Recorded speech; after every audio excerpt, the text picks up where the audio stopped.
So hello guys, we just got back from our cruise ship vacation, and now look at Nimwell. Nimwell is cutting the grass. She's cutting the grass, guys,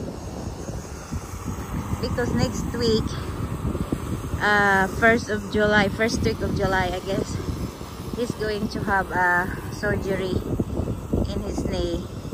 The doctor is going to take the screw that he put in during his surgery last January, and it's time to take it out. So right now he's doing exercise, because next week or 2 weeks he will be resting again in his room after surgery. So ayan siya, guys.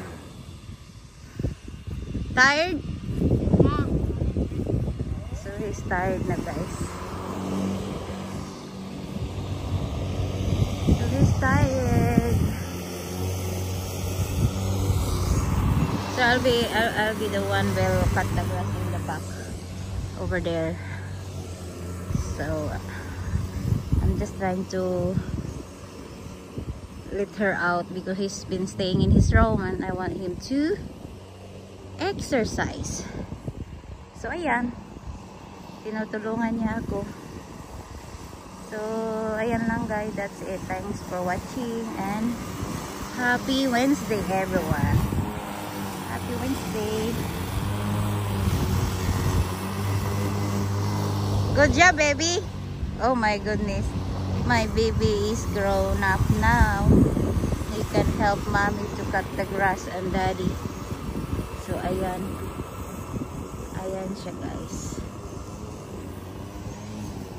Ayan. Kasi maulan yesterday, hindi yan natapos kahapon pa yan, inumpisahan namin, maulan. Tapos doon baka bukas na naman. Kanina nga umulan, biglang umulan kanina at ngayon umiinit na uli. Kaya ayan. There's more, oh. Look at that. Look at that. In front of you. It's still tall.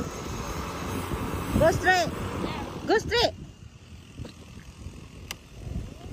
One more.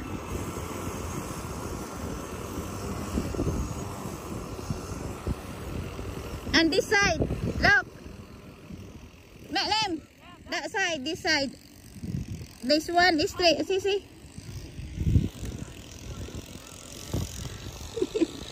Okay, that one.